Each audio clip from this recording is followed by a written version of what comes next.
episode of 100 Words or Less, the podcast. I'm your host, Ray Harkins. Thank you for joining me. Thank you for hanging out. Episode number 54. My guest this week is Alissa. I always mispronounce her name. Alissa White-Gluz. She is the vocalist for a metal band from Montreal, Canada called The Agonist. I'm excited because here is another female. It's just really hard to find females that are involved in music I have either access to or are interested in speaking to me. So I was excited to talk to Alissa. Yeah, more on her in a minute. Propertyofzack.com. Go visit the site. Find out all of the latest, all of the greatest that's happening within this beautiful music scene of ours. That way you're informed and you can make great decisions on the new music you should buy or the tours you should go to or whatever the case may be. So propertyofzack.com. Great partner. We love to have them.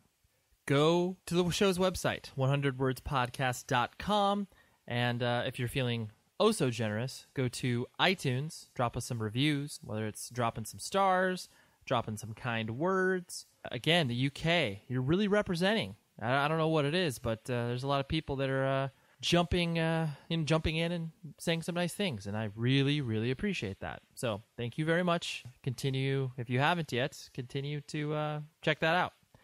Let's see what else we got here. Oh, you know what I'm going to do? I'm going to do a mailbag because there's been a lot of emails that have come in recently, either questions or just comments on previous sort of monologues. I figured that'd be fun to do it. And if you yourself have any questions or guest ideas or whatever the case may be, you can always email the show, 100wordspodcast@gmail.com. I love hearing from people because it's just awesome to connect on the real person-to-person level. Caleb from the UK, if I'm not mistaken, 21-year-old dude wrote to me in regards to the attention span rant that I did a few episodes ago, where I was really just looking at myself and being like, wow, I can't even sit down for like 10 minutes and watch a TV show or a movie without checking my phone or whatever, having something to pull my attention away from it.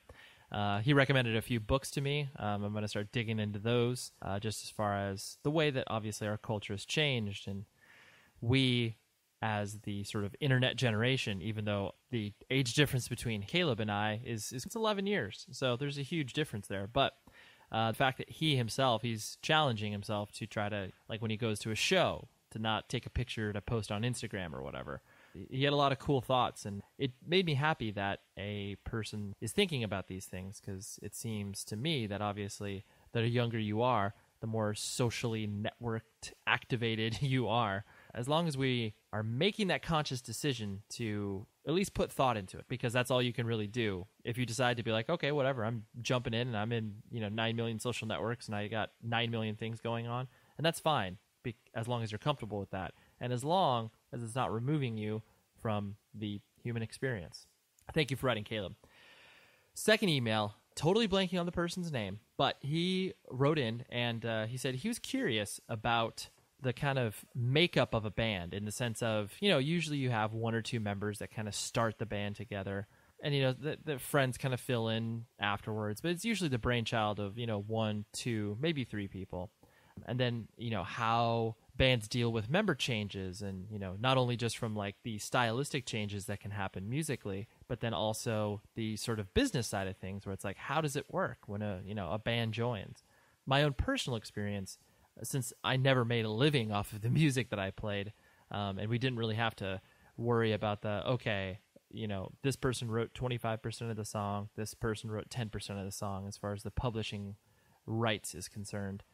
But yeah, it could get really messy. I mean, basically the simplest explanation, just from my professional life in regards to working at record labels and stuff and seeing how bands operate, a lot of times if it is a brainchild of like one person, like a sort of singer-songwriter thing, or, a singular voice for a project that just kind of hires people to play with them or her, they're the ones that are executing the contract with the record label. They're the ones who are working with the booking agent. They're the ones who are, the official contracted party. And then usually they, just basically pay people to play with them, where it's like, all right, I'll give you, $350 a week and I'll pay for your travel expenses or whatever, like we're going to do a tour together. We're going to record. I'll pay you this flat fee.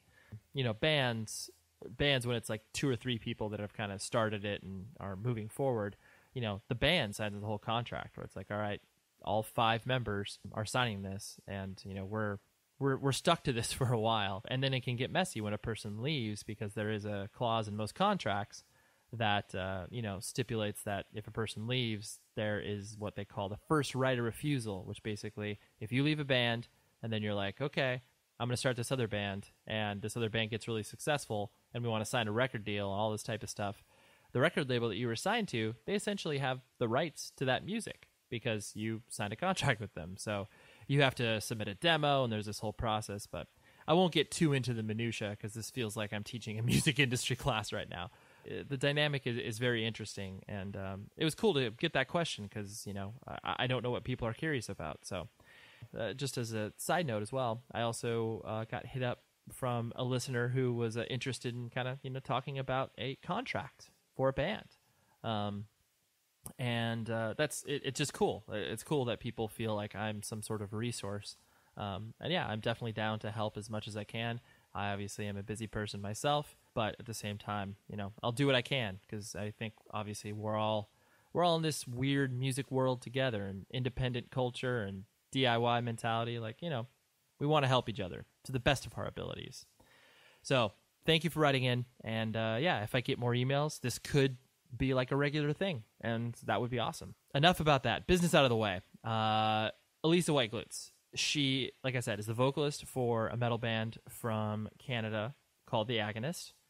They are an extremely hardworking band. I became aware of them when I started working at Century Media Records. They signed them. You know, there's the whole shtick of like, oh, female-fronted metal band, like, oh, the novelty, blah, blah, blah. We talk about that in the interview. But over the course of working with her professionally, you know, I got to know her better, and, you know, I consider her a friend now. She's an incredible person.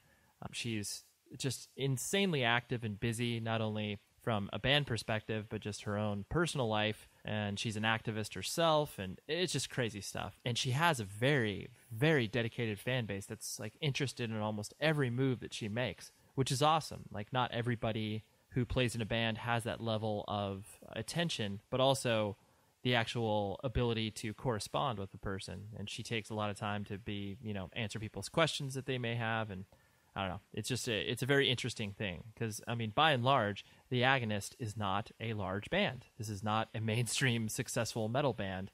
They do well on their own, but it's through the hard work that kind of paves the way for any success they may have. So even if you have never heard of the band, I promise you will enjoy this conversation. So without further ado, here's Alisa.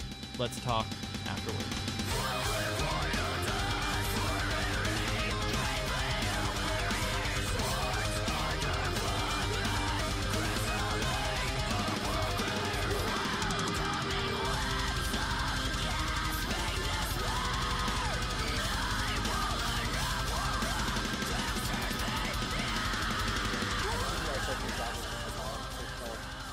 Sort of anecdotal memory, or like when we first kind of came in contact, and obviously it was professionally speaking at Century Media.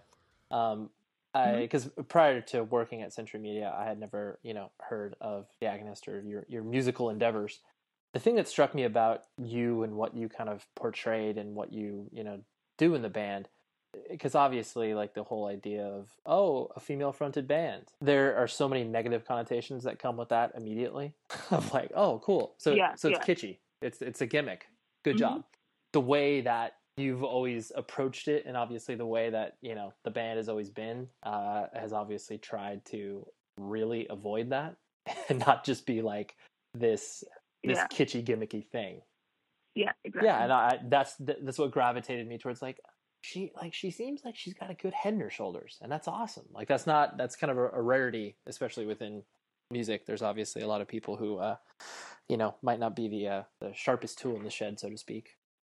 Yeah. Well, I mean, I'd like to think that. I mean, you know, it didn't occur to me until I kept getting asked the question in interviews, like, so how do you feel to be in a female-fronted band or whatever? And I was always like, that's like the weirdest thing to ask someone, because it's like not like I've ever lived as a non-female, You know, like, Right. I mean, I'm sure the thing, you know, like the singer for Against Me is probably like one of the only people in the world who could answer that question objectively, you know, Right. like, was a man, now is a woman, can answer the question. But for me, it was just like, well, what do you mean? Like, I'm not a female vocalist, I'm just a vocalist, you know, and like, I happen to be female. So it was always weird because I never actually looked at it that way. And I mean, even just in day-to-day life, like the more people I meet, the more I realize that there are people who, I guess, who really live to please others and live based on how others perceive them. And then there's people that just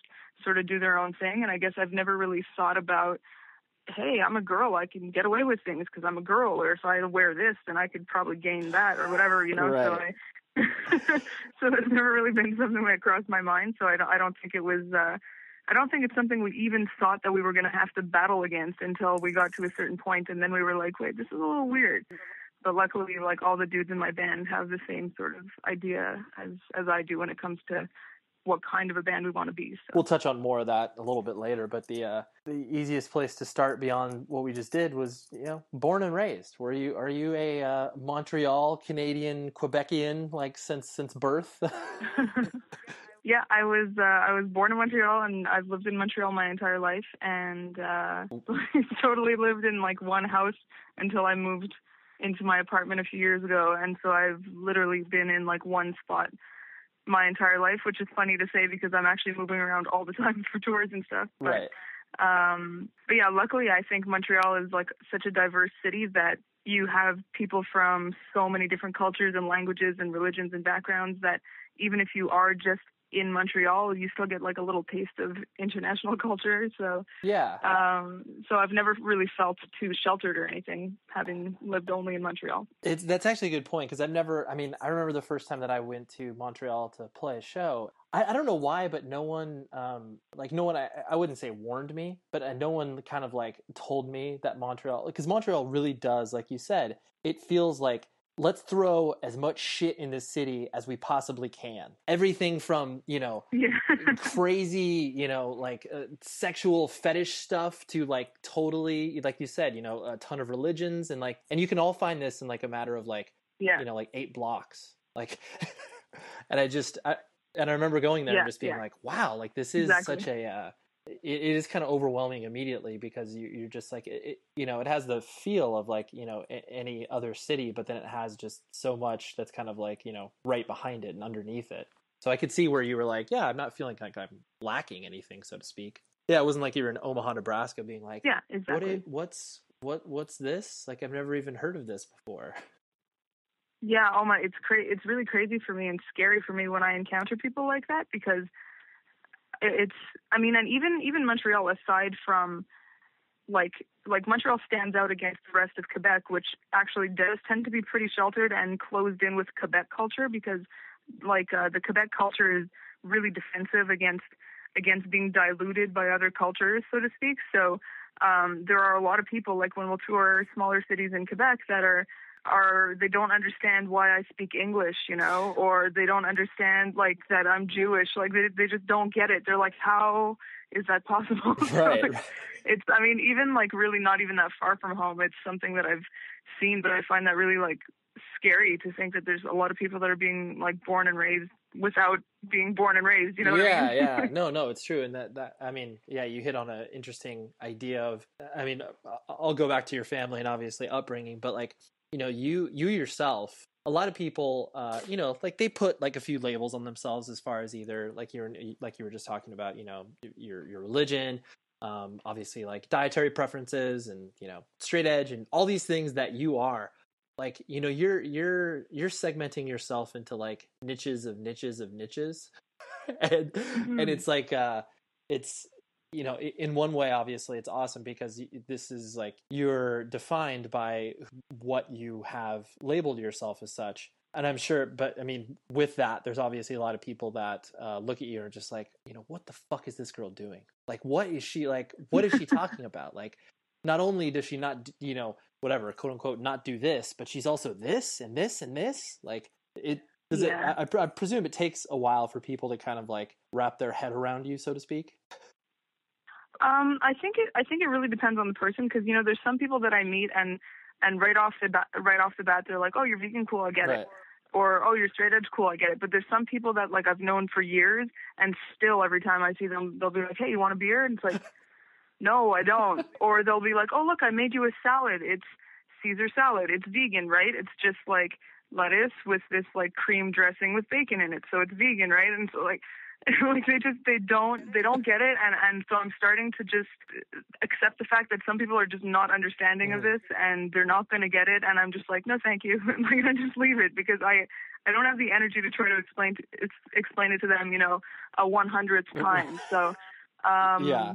So, I mean, as far as as far as religion goes, like I was born and raised Jewish, but like I really don't care about Judaism at all, and I don't follow any religion. But veganism to me is like very important, and it's something I really, really believe in. Not only for, my personal benefit in the sense of like living with a little bit less guilt and living like a healthier life, but also in the sense that I really feel like if more people knew about how great this is, more people would be living the same kind of like good lifestyle that I'm living, and in exchange, the planet would be doing a lot better too. So veganism is something that is always high up on my list of priorities. Being straight edge is more of just like a personal taste. Like I just don't like alcohol, and I just smoke is disgusting, and I have no interest in doing drugs. So being straight edge is like not at all something that I really talk about. But I mean, if somebody asks, I'll tell them. Right. Yeah. But but yeah, I guess it makes me a little bit of an oddball. Yeah. Well, no, I mean, it's usually a lot of, those labels, everything that you were discussing, like, some of it gets applied, obviously, like you said, when you were raised a certain way, that usually comes from religion. But then, some of that stuff you start to apply when you're a teenager. It's expected to kind of wash off after a while, because obviously as people grow up, they become less passionate about, A, B, or C. But the fact that it's like, you are in your, because you're in your late 20s now, correct? Yeah. And I'm 25. And by this point, like, that is who you are. Whereas a lot of other people will have obviously like let that drop off after a while. Yeah, no, this is like, that's why I've always said, like, if I was going to get a tattoo of anything, it would be about veganism, because that's like the one thing that I'm 100% sure is going to be with me until I die. Like, and hopefully past when I die, by having passed on the message to other people. So that's one thing I'm absolutely sure about. Yeah, for sure. So about your upbringing, like, what was your family structure like? Well, I have an older sister who is also a musician, and she plays in a band called No Joy, and she used to play in a band called Bad Flirt. And I remember even as far back, she's 3 years older than me, and I remember being in high school and hearing about her going on tour. But she was like, bands nowadays will complain about, like, being in the van and it sucks and it's smelly and hot and dirty and you're tired, and that's all true. But I remember my sister going on solo tours of literally just her, an acoustic guitar, a drum machine, and a Greyhound bus, and touring that way. And like, that is hardcore, especially for like a teenage girl to be doing that. So like, wait, so she I remember her playing. She was straight up like Greyhound busing it across Canada.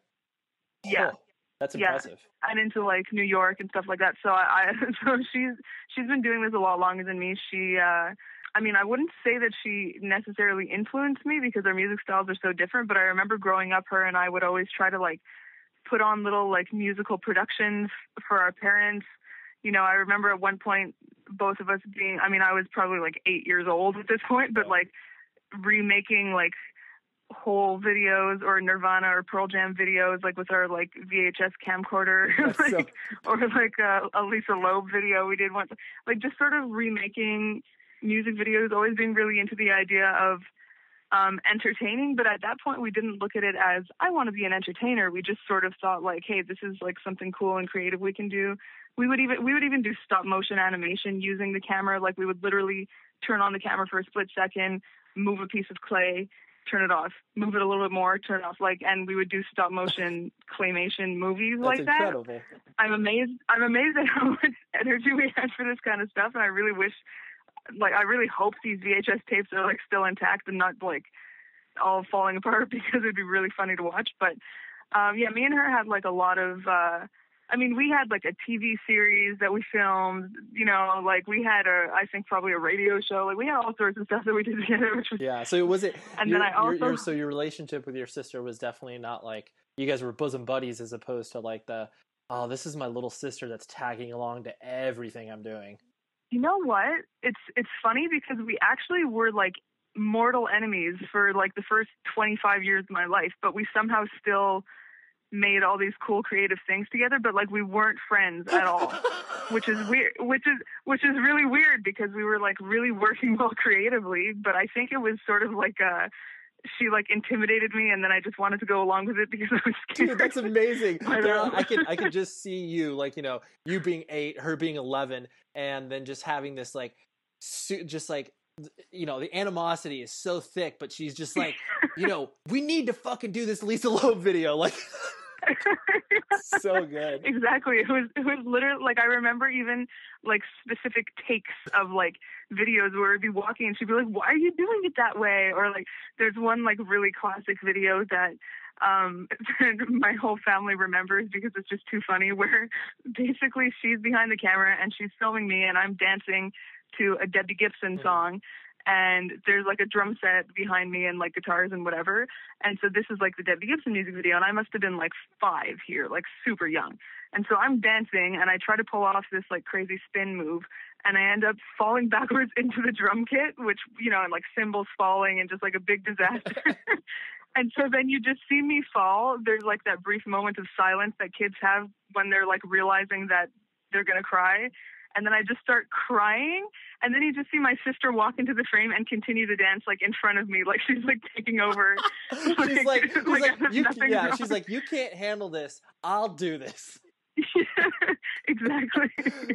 And so, I mean, we had an interesting relationship in that sense. It was, I mean, she was in like the school plays. I was in school plays. Like we both really liked theater, I think. So it's kind of cool that we're both still doing it in some sense. Yeah. You both are still, you both obviously had a very artistic vision of how you wanted to express yourself. And it's cool that you guys have gone on completely different paths, but art is still at the core of it. And so so your parents, so how, I mean, I'm sure this was like supremely entertaining for them, but were they themselves like, you know, into art, or did they, you know, just kind of encourage you guys, or where were their heads at? Well, I mean, I also have a younger brother, and he's like not super into art, but he's very, he's like more business minded actually. But I mean, he's only 22, so it's still hard for me to sort of figure out what kind of a person he is, but he's, you know, he has like a creative side for sure, but I think he's much more, like business oriented than me or my sister. As for my parents, like my dad is creative in the sense of like, he's always trying to think of like new inventions and new products and things like that. And then my mom, she's not a musician herself, but she's like a big music fan. Like, you know, at home at her house, there's like, rather than wallpaper, it's just all vinyls up and down the walls, like pinned to the walls. And like the decoration on the cabinet is like, you know, like a Foo Fighters vinyl, Eric Clapton, The Who, Tom Petty, Nirvana box set, Janis Joplin, David Bowie. Like, so she just has like really good taste in music, and is like, you know, really a fan of music. And actually sometimes even now when I start to take music for granted, because sometimes the stresses outweigh the positives, I try to think about my mom and about people like her who really love music, and think about how much joy it brings them, and realize that like I am also someone like that deep down inside, and I have to remember the joy of music rather than just thinking about the stress. Yeah. Oh no, that's a really important lesson where, you know, I mean, ultimately that comes with age, where it's like the perspective of like, okay, like even though what I do from, you know, a musical profession is a grind a lot of the times, because you have to deal with so much, you know, business and bullshit and everything else, but then you're just like, well, hold on, let me strip this down. Why do I do what I do? Like, why? Yeah, this brings me joy. Were your mom and dad working like as you were coming up? Yeah, I mean, my mom works she actually works in a high school, and she works as a lab tech, like she works with the chemistry students, which is cool because I've always said that I would like to be a teacher, maybe at a high school level or maybe a bit above that.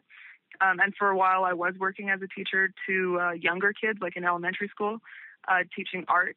And so my mom's always been like very social, like very sociable person, very good with kids.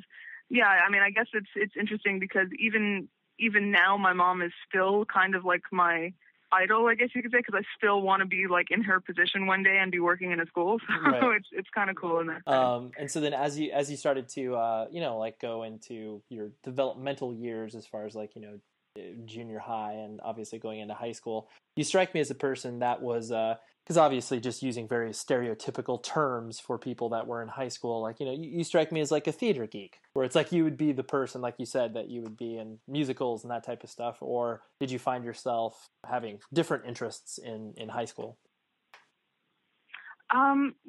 It's weird because I remember, like, I loved my high school years, and I know a lot of people say that high school years were like really difficult, but as far as I can tell, there weren't really like, maybe I was just completely in my own world, but I kind of feel like there was no cliques in my high school. Mm-hmm. Like, I don't think there was like the popular girls and then the jocks and then the whatever, Right. Like, that being said too, like, high school in Quebec is only 5 years from the age of 11 to 16. Mm-hmm. And so there's no junior high or anything like that. But yeah, I mean, I was actually like the top achiever in my grade, like from grade 7 all the way until grade 11. Like, I got awards in math, public speaking. I would go outside of the school and do like provincial math competitions, like public speaking competitions. I was in the school band. I played like the drums and the flute, and then I also got like awards for sportsmanship because I was on the volleyball team, and we got like 5 gold medals. Like, I left high school with like a lot of awards.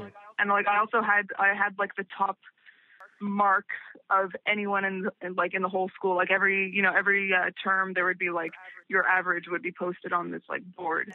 And my average, there was me and one of my good friends who I'm still friends with, this girl Melina, and like one other guy who's I think a neurosurgeon now, this guy Daniel, and we were always like, the 3 of us were always like 98 to 99% average. Like, that was our term thing. And I remember every term we would go and be like, oh, who got higher, and like we were like so competitive. If somebody was 97.5 and the other person was 98, we were like all pissed.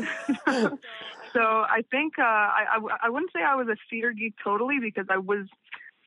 See, the thing about the theater also is that I was in the cast, but then I was also doing the stage managing, and I was also building and painting the sets for them. So like I was actually like working construction behind the scenes a lot, and I started doing that actually in elementary school because people knew that I was good at painting and good with art. And so I started for our graduation play of grade 6. We were doing Joseph and the Amazing Technicolor Dreamcoat. And so I was in the cast of that, but then they also needed the set design. And so I actually made the set design for that. And from there, I started getting more and more gigs from like children's theater companies or other schools asking me to do the sets for them.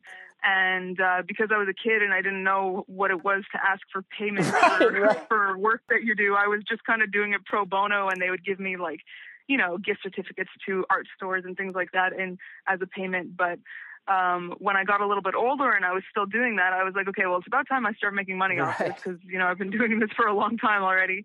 And I actually, for the most part, thought I would be still doing something like that now. I really didn't see music becoming like a career, but that's really funny. So did you go to a smaller like high school? Because I tend to feel that, I guess. I grew up in like the English part of Montreal, the West, and we went to probably like the biggest, public school in that area. So. I was just gonna say, because like it seems like if you go to more, some sort of private school, like obviously the cliques grow a little smaller just because it isn't as expansive. But didn't sound like that was the case for you. Yeah, no, that's it. I mean, like we would have, for example, I always got voted most unique in the yearbook, whatever that means, right? So it's like I didn't get like, I don't even know what the other categories were, but I mean, I guess I was. I stood out enough to get voted that. Right. I definitely wasn't I wasn't like a bully, and I wasn't being bullied, and I wasn't like a popular slutty girl, and I wasn't a jock. I was just sort of everything. Right. But, so when did I guess when did kind of independent music start to, influence or come into your life? Was that like through your sister, or was that like, in high school, or where did that kind of come into play for your life? No, I don't really remember. I know that I was always into, just from my mom's taste in music, I always had like a pretty strong interest in rock, if you want to like generalize that category. Right. And then in, probably about midway through high school, I started like skateboarding because it was fun. And I started, I guess, hanging out with like more of the punk scene in my area of the city. And I was listening to like a lot of punk and grunge. And actually, funny enough, one of the theater companies that I was working for, the woman who ran it, her son was in a metal band. And I was, working on the set design for his mom, and he happened to ask me, like, oh, you go to a lot of shows, right? Because I'm starting a band and I need a singer, so if you need a singer, let me know.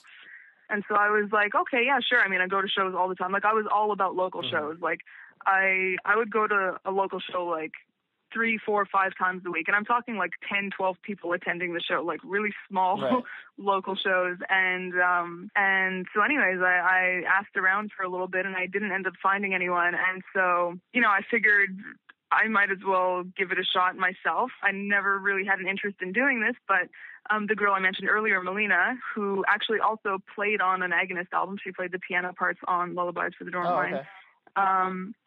She had at that point like a little Boss digital recorder. And so she was like, well, why don't you just like try singing something and see if they like it? And so I recorded like a karaoke version of me singing Crazy Train, and I showed it to them, and I was like, hey, what do you think about this singer? Is she okay? And they were like, oh yeah, she's good. Who is that? And so then I was like, well, it's me. Surprise. And so that's how I joined my first metal band. Like prior to that, I don't think I even listened to metal at all. Or if I did, it was like just in the context of it being blended in with punk and stuff. Yeah. I don't think I was like super into metal or anything. Well, and what was the name of that first band? Because if it was a good name, I'm going to be disappointed. Oh no, it was a terrible name. It was called Hollow Rain, like rain as in like the reign of a king. Oh, okay. Hollow Rain, yeah. It's not terrible, but it's obviously pretty. It's pretty cliche. Oh, no, it's pretty cliche. Yeah, and like I drew the logo and everything, and like my boyfriend at the time helped me like draw the logo and design like the tagline and everything. I love how like when you first get into a band and you first start, figuring out like, okay, we need to have an identity and like how important that logo is. Like you just like, you spend so much time sweating over like the stupidest shit where you're just like, it strikes me like, a lot of your sensibilities and like, the whole persona, like in hearing everything that you were obviously experiencing in high school, like, building shit and doing stuff on your own. Because the DIY mentality of just like, okay, like I don't know how to do this, so I'll figure it out on my own. It's not typically synonymous with what metal is known for. Obviously, like when I say metal, like, as a very overarching concept, people that get into, metal initially, it's like, they might be drawn to, one particular era of bands where it's like, they're immediately or not immediately, but they're, like touring in buses and like, that whole concept of like, oh, we just have to grind it out in the van on the road. Like, it just doesn't seem to, I just remember working at Century Media, like the way that the Agonist tours was much different than obviously a lot of the other bands that just either didn't come from any sort of like punk or hardcore roots. Like they just were, metalheads, like true and true. Yeah. Yeah. And so, do you notice that where it's just like, like you were saying, like, bands may complain about, oh, we're not doing this tour with, 2 buses. We're all crammed into 1 bus on this tour. Like, do you notice that? I think I've noticed that more with European bands that come to tour in the States. Like, I think European bands, and from what I've seen from the one tour we did in Europe, like, it seems like bands are treated with a lot more respect in Europe. So when those European bands come to tour here, they have a higher standard of comfort for their tour. Yeah. And so if that's not met, they're like kind of appalled. But in a way, I'm kind of jealous because I feel like as a grown up now, like as opposed to like a kid that started out touring, I do think it's like a little bit ridiculous to be, you know, basically homeless for months on end, living in a van, you know, sleeping in freezing cold or boiling hot with like 4 or 5 other smelly guys or girls or whatever. You know, like it's really not like a fun way to live.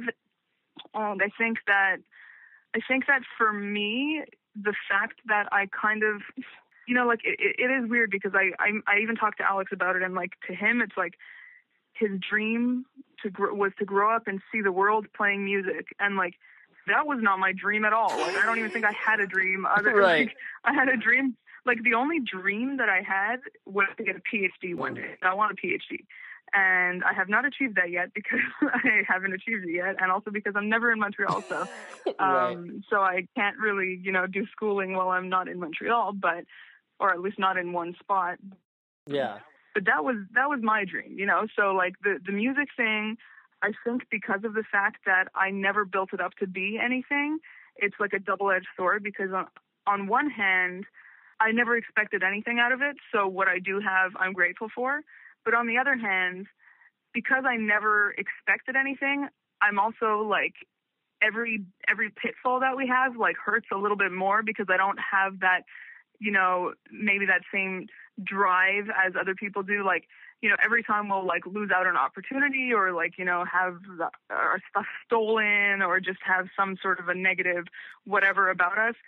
I think that hurts me a little bit more because it's just, to me, that's like, okay, well, this is another reason that I shouldn't be doing this and I should go and do something else, you know? So it's, like I said, it's kind of, it works both ways, you know? Obviously now that I've been doing it for a while, it's become a passion, but it's, you know, I think you hit on a really interesting concept because it's like, if you start a band to be like, okay, like this is what I want to be my career, you know, there's a level of expectation that a person puts into it. Whereas if you start a band where you're just like, whatever, like I'm just playing music with friends and that's fun. And then everything else that happens after that, like you said, is just, you know, a byproduct of you wanting to play. But obviously from your perspective where it's like, yo, I'm missing out on quote unquote real life shit that is like really important to me. Whereas like, you know, your average, you know, fucking failure kid is like, oh, I don't care about school, and you're like, I've always cared about school. I want to be smart. It's interesting because like you said, it's, you know, you're having to because no matter what, it's like when you're doing music, it's like you have to put your life on hold for a certain, you know, extended period of time. Some people are okay with that, and then others, you know, they have to try to find that like sort of happy medium. And and kind of on that, basically the thing that has always really impressed me about the way that people interact with you. I mean, it's impressive. Like the fact that people are just like, I need to talk to you. I need to have some sort of interaction with you. Just removing the fact that you obviously sing for a band. So it's like singers are always going to get that immediate, like, oh, like they're cooler than the rest of the band. Like that's just a reality. And, you know, whether or not that's true is obviously a completely different story, but Right. But that's the idea. Because there are people who are just like, oh yeah, like I like that band or I like that, you know, guitarist or whatever. But it's like the way that people kind of lay themselves out to you is insane in the sense of like, they're like, I want to create art for you. I want to like, and not only just from like a fan adoration standpoint, but just like a genuine, you know, I really support what you do. And whether it is like your music or obviously everything else you put out, and I presume that's pretty overwhelming for you. Yeah. Honestly, I think that has been and probably will continue to be my biggest hurdle in music is, you know, not even the composition of the songs or the touring, but it's interacting with the fans because, you know, like fans that really do like get it, you know, like the way they talk to me or they like make art or they cover a song or they read into the lyrics and it affects them in a positive way or they go vegan or whatever, that like to me really keeps me going and I think is like huge. And that like literally, I remember in particular, like I was having a horrible day. I was feeling so down about myself. And then I got like one tweet from a fan, I think in Argentina or something like that, who just told me like, I think some of my lyrics, and then like she mentioned something about how that like helped her through her day, and that made me happy for like a week it's really hard. And even like in particular 2012, like we did a lot of really, really rough tours in 2012 where there was no backstage, you know, no showers, no days off. There was no time for me to ever be alone. So I was constantly exposed and, you know, thrown to the dogs, so to speak, like constantly just like at the venue around everyone. And it got to a point where, like, without sounding too, you know, ooh, I'm a victim or whatever, like I was actually like diagnosed with agoraphobia, and I was actually like really, really like suffering from this intense social anxiety, and I didn't know what it was for like a year. I was just like, I don't know what it is, but every time I get on stage, I start crying. And every time I walk into a venue, I want to run out the other way. And I'd never had stage fright before. So I was like, okay, it's probably just like a sudden onset of stage fright, or like, but it was really affecting the way that I performed, and it was affecting the way that fans saw me. Like all of a sudden everyone was like, oh, she's a bitch, she's a diva, she has an ego, this and that. And I was like, I don't understand. Like, where is this coming from? And it was literally just because I got to a point where I didn't understand. I still don't understand like the fan mentality, so to speak. Like for me, let's say, like No Doubt is one of my all-time favorite bands, and I think Gwen Stefani is awesome. But if I was walking down the street and saw Gwen Stefani, I wouldn't like chase after her even, and I wouldn't even ask for a picture or an autograph. I'd just be like, oh, cool, there she is. That's it. Like, right. Like I really like I'm not the kind of person that feels the need to get a piece of somebody to, you know, to hold with me forever. Like I feel like having the music is enough. And so I don't understand when people want that from me. And so I automatically start assuming, or, you know, sort of guessing that what they want is something, like there's something wrong with what they're doing, and they're actually going to try to hurt me, or they're actually going to attack me, or, and I know it sounds crazy, but I've like analyzed this a lot because I was struggling with it so much. And I have to, you know, I really had to train myself to realize that, no, these people are here because they're enjoying my music, and they want to just, you know, talk to me and tell me that they like my music. Like 99% of the time, that's all it is. Granted, there are some people that have like negative intentions, but most of the time that's what it is. And really one of my best forms of like therapy for that now is like, I'll go to a show that I want to see, like, you know, I was at like a Madball show or whatever show, and I'll just, rather than watching the band, I'll watch the audience. And I see the people that are like jumping up and down, or they have huge smiles on their faces, or they're there with a bunch of friends and they all have their arms around each other, headbanging, or they're, you know, singing the lyrics. And like, I see these people and they're having such a great time. And that is like a reminder to me of how powerful live music is. And seeing that really reminds me that, you know what, like, people are going to a show because they want to have that unique experience of being at that particular show for that night. And so I've obviously noticed that, and I think it's pretty cool that, you know, the agonists, but also myself in particular, have like a very loyal, very unique kind of fan base. I think it's really cool because I also think that like a lot of our fans are really smart and sophisticated and creative, which I think is amazing because, again, that's not what you would expect of metalheads most of the time. Right. And but yeah, it's really been like a big struggle for me because I'm like I said, like I was working behind the scenes in theater. I was working, you know, with the VHS camera, like making animations or like this and that. Like if you give me an idea, I'm going to run with it. And that's kind of what I did with the band. So to suddenly have all these people that like want a piece of me, it was really like a really violating and invasive feeling. And it really it made me shut down for about a year, I would say, where to the point that performing became really painful for me. And when was this kind of was this like towards the beginning of the agonist, or was this like, you know, more recently? No, this was like 2012. And even now I'm still kind of like recovering for it. And I'm like hoping that by, you know, like talking about it and thinking about it, I'm gonna recover from it. But I'm still like, it's still, but even like amazing shows like we just played in Japan or whatever, right. Like, you know, I'm on stage and I'm like, wow, this is great. I'm in Japan, which is one of my favorite places to tour. And there's all these awesome people, great sound, great stage, great lighting. Right. But there's still a part of me that's like scared. And honestly, I never understood the difference between stress and anxiety before, but like now I do. Yeah.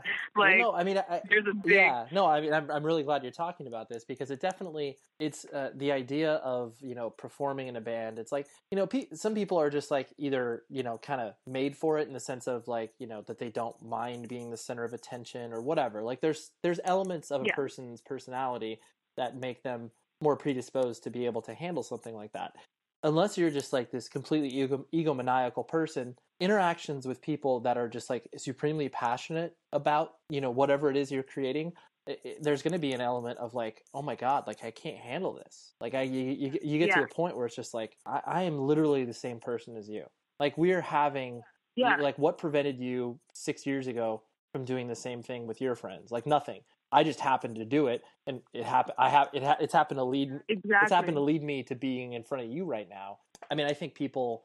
It's just such a, because I was actually having a conversation with one of the previous guests on the podcast I do. He's the singer of that band Touche Amore, and he went through the same exact experience that you're talking about, where it's like it didn't cripple him from performing, but it crippled him from like actually deriving the enjoyment of interacting with people. Like he would play and then he would immediately like just isolate himself, and it's like and it's hard.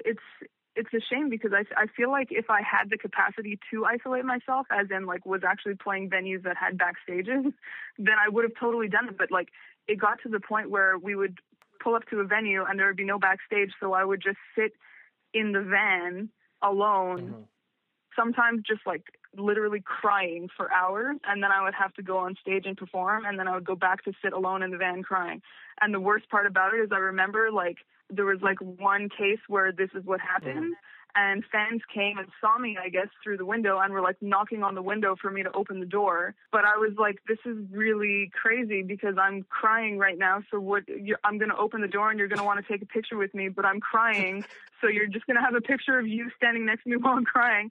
And so I wouldn't open the door. And I remember somebody posting on my fan page being like, oh, fuck this band. I'll never listen to this band again. That singer's a bitch. She just sits in a van alone all day. She has such an ego. She won't even come out of the van to talk to anyone.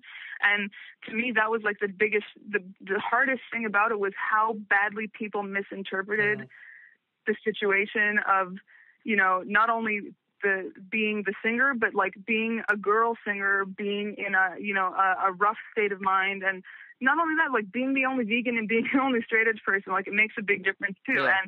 And there was like quite a few situations like that, where like there would be like some sort of a fan interaction and it would be like completely interpreted the wrong way by the fan. And then being like overly sensitive, which is like a really bad thing to be when you're a singer in a metal band, I would like really get hurt because it was like my intention to offend anyone. But it's just like there's I mean, now I'm sort of in the mindset if you can't please everyone, so don't even try. So I don't try. But back then I was trying, and I think that that's kind of what like sort of sent me into a downward spiral, because for me to even just plaster a smile on my face at that point, like with the mental state I was in, was like really impossible and exhausting. And so for me to go and plaster a fake smile on my face to perform for 30, 45 minutes and then get off stage and go to the merch stand and sign autographs and take pictures for another 45 minutes was like hell for me. I hated it. And so it got to the point where it was like I couldn't smile in pictures anymore. And so then all these fans have pictures of me not smiling, but it was like but it's like I couldn't, right. Like I just couldn't do it. And so then I was like, well, that's not fair to them, so I should just not even go to the merch. So then I wouldn't go to the merch, but then people would like hunt me down, like I said, in the van or walking down the street or whatever. And it's like I felt like I needed to escape from it.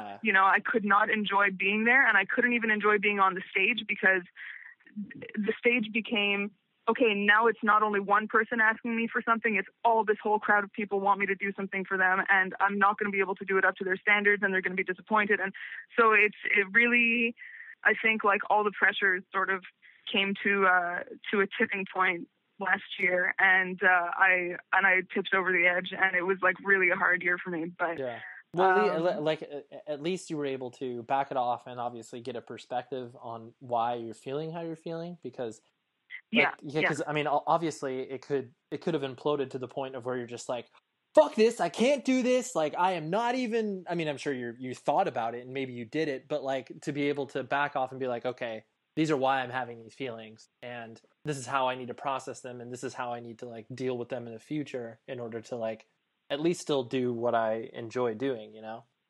There is a part of me, as much as it might be like totally buried, there's a part of me that likes doing this, and I have to remember why I like doing it. And so I had to sort of peel off the layer of, oh, this is preventing me from doing school, and this is preventing me from finding a real job, and this is preventing me from having enough money to get a new car, and this is, you know, preventing me from spending time with the people I care about. I had to sort of get rid of all that and remember, okay, but what is this allowing me to do, and not just what is this preventing me from doing. Right. And so I'm really like, every day is a you know, another step towards remembering why I'm doing it and sort of just trying to enjoy it for myself rather than just doing it like it's a job. Because if this was a job, if I was doing any other job that made me this miserable and paid this little, I would have quit a long time. Right. But the most important thing, you can just back yourself off and obviously get a perspective on why it is you're doing what you're doing. Because you need to come to those gut check moments where it's just like, all right, man, like, is this the fucking path? Is this the way that I need to go? It's like, I don't know. Yeah. You have to come into that fork of the road, because otherwise you're not doing something right if you don't come to a fork. you're not even questioning yourself. Exactly. And sort of to, you know, wrap things up, because I obviously don't want to keep you, because we could probably talk for another like 7 hours. The experience, you know, kind of like hitting on the fact that you're obviously, you have so many different interests, and obviously the time that you dedicate towards each one, you know, is fulfilling to a point, but then obviously it's like, you're like, oh, well, I have to move on to this other thing because that's my next task or goal.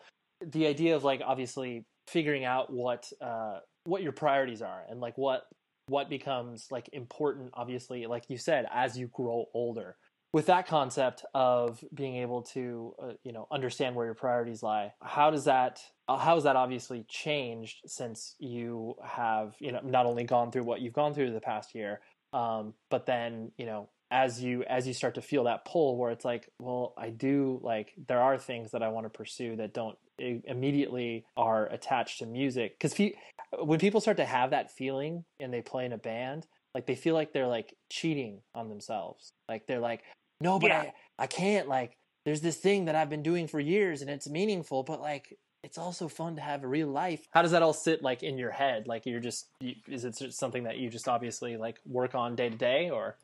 Well, I've analyzed it a lot, and I've kind of come to the conclusion that the only thing that's actually going to expire is my ability to have babies. But other than that,